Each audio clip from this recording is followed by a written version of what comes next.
is a 1986 Ducati 750 F1B.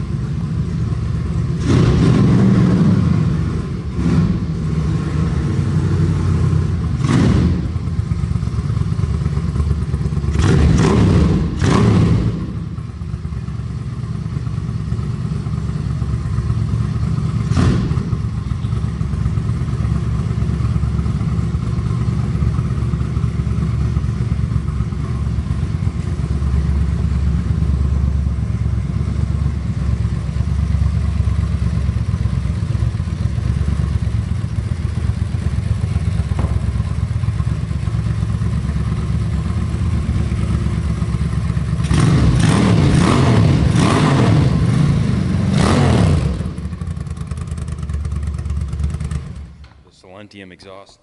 If this doesn't get your heart beating, you might be dead. Seriously, this thing is absolutely stunning. This is pure moto art. This is the last of the Ducati motorcycles before Cagiva bought them over and had input on the design work. So this is one of the last, considered the last traditional Ducati, the 750 F1. This is a 100% original bike with 6,432 miles. This bike was generously donated to us by a benefactor of the museum, and it's being auctioned off. So unfortunately, it's kind of a bittersweet thing. We'd love to keep it, but as you know, we've got a lot of overhead here at the museum. We're on the first floor of the New England Motorcycle Museum. If you look around, this is the actual dance floor and stage, and the bar is actually, and gift shop is actually going on this floor also. So we're about $500,000 short of finishing this floor. We need 13 bathrooms, the bar, and a parking lot across the street, and a crosswalk, and some lighting. So we're going to get it done through the generosity of donations like this stunning bike. Back to the bike, this 750 F1, we did a little bit of market research. They're a very rare bike. This is basically a street legal road racer, and it has just a stunning paint job on it, the red, white, and green Italian style paint job with the beautiful red frame and red wheels. I went online just to see what they were trading for, and on the Mecum auctions, I found this last auction they had here in Las Vegas in 2019. One sold for $17,600, and then in 2018, one sold for $11,000. There is an upward trend on the value of these bikes. This bike has we just installed yesterday a brand new battery, a $140 battery, and we put a top of the line, most expensive chain you can get. Look at the chain on this thing. It was a $210 chain and about an hour labor, so about a $450 service ticket. And then I went to the detail shop, and Doc spent the whole day on it, hand washing, waxing, putting this in concourse clean condition. There's not a speck of dirt on it. Doc's been with us for years. He's our lead detailing professional. So he went over and put a few coats of Carnauba paste wax on this bike, and it's absolutely stunning. The original paint's in beautiful condition. Rare original survivor with very low miles. Now, if you're looking at the values of the Ducati 750 SSs that have gone through the roof, the most people can't afford those. These bikes are still affordable, under $20,000, maybe not for long as they are going up. Buy yourself a absolutely gorgeous piece of moto art that's going to go up in value. It's definitely a rock solid investment. So it's a classic Ducati, and they're going up. So, and this one has very low miles, and the auction results prove that well, they're heading one way, and that's up in value. This one has a center stand on it, which is kind of nice. I probably should have thrown it up on the center stand, as you can see right here. I didn't want to though, because I didn't want to scratch the floor here. We literally just got done refinishing these floors. So I printed off a little information here off Classic Avenue, a website about vintage bikes, and again, it says considered by many enthusiasts, it's the last of the real Ducatis. The race-styled 750 F1 first appeared in 1985. So Ducati had already enjoyed considerable success with the Panta-derived F2 racers and FIM Formula 2 racing. So a 750 version was a logical next step, and the F1B was a 750cc TT1 for the street. So it was first seen in prototype form in endurance races in '83. The F1 748cc engine was the latest in a long line of stretches applied to the original 500C belt drive Desmo unit. The engine produced around 60 horsepower and functioned as a stressed element within the frame, and the swing arm pivoting in the rear of the gearbox. So just a beautiful piece of moto art. These dominated the Battle of the Twins races in the United States in the 80s. This was the ride of choice for sure. So these bikes didn't sell that well when they were new, primarily because they were obscenely expensive compared to the Japanese counterparts. The Japanese were banging out 750 GSXRs for a fraction of what one of these would cost. But, you know, hindsight being 2020, this is worth twice what a GSXR 750 from that era is worth today. So maybe that's not such a bad thing.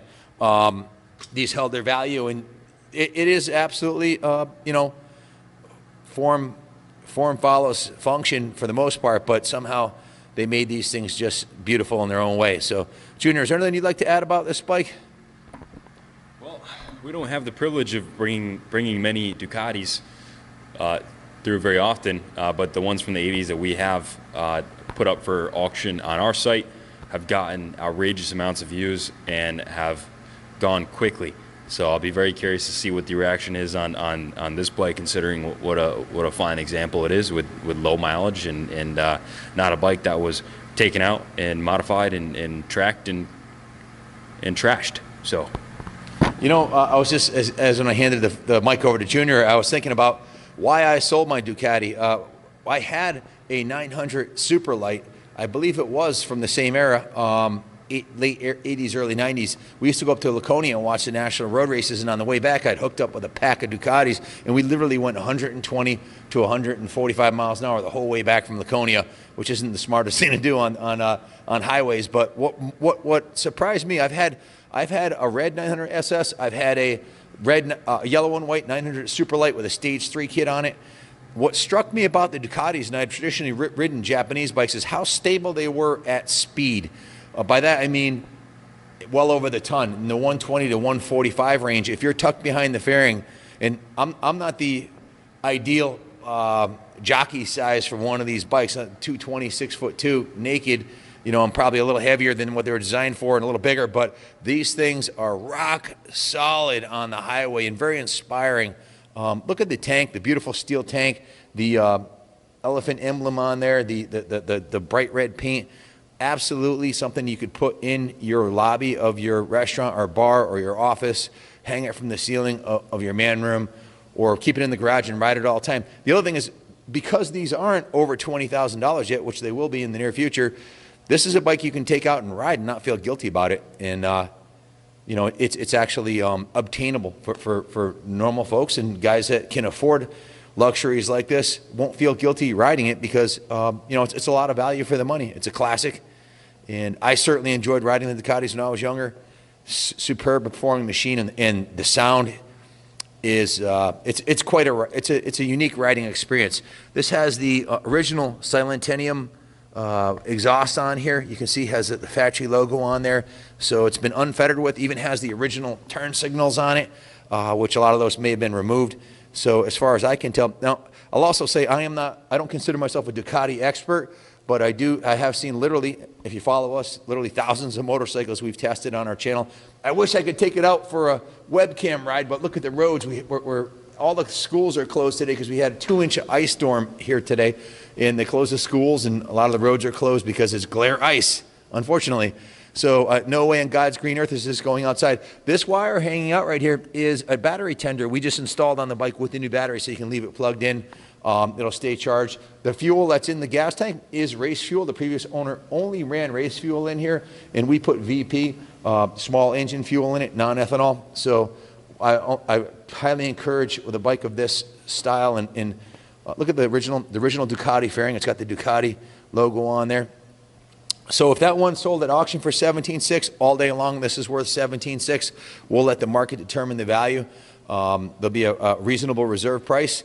100% of the proceeds are going to fund the New England Motorcycle Museum ongoing continuation funds here to keep the ball rolling. We've invested $7.3 million in the project, but we've got a long ways to go just to finish this restaurant bar. So, leave the bike here on display for free and maintain ownership. We'd be happy to keep you here on a free basis. We can ship it anywhere in the world inexpensively, so message us your zip code or location for a quote. We're talking roll-on, roll-off, licensed, insured, enclosed transport, door-to-door, domestic, and to your port internationally. No questions asked. Full insurance, no deductible, depending on the carrier. I just want to say thank you to our benefactor who wishes to remain anonymous at this point. To have this kind of support in the museum is very heartwarming to me, and gives me the strength to forge forward on this leap of faith with this massive project we've taken on. So it's guys like this that make it all worthwhile. And I can tell you, he had an on-staff mechanic that maintained all his bikes, and 2 at a time he would take in and work on. He kept his bikes mechanically perfect, and they were stored in a heated garage so that I pulled this one out of, and the bike is spotless. We really didn't have to do that much to it. Just put a battery in it and a new chain. We only put a chain on it because the original chain wasn't shiny and gold like this one, so we wanted to add a little nice touch to it and put a little investment into it, make it perfect. So 6,000 miles, unfettered original, owned by a guy who had a mechanic on staff that maintained his stuff. This thing's been babied its whole life. In 10 years, we're going to be looking at the auction results on these bikes and feel like clowns, fools for selling the bike in the current day. But there's a reason why we have to sell this motorcycle. Look around you. I wish we could keep it. That's for sure. I wish we could keep it, but you know, we've got to keep the museum going. So start it up.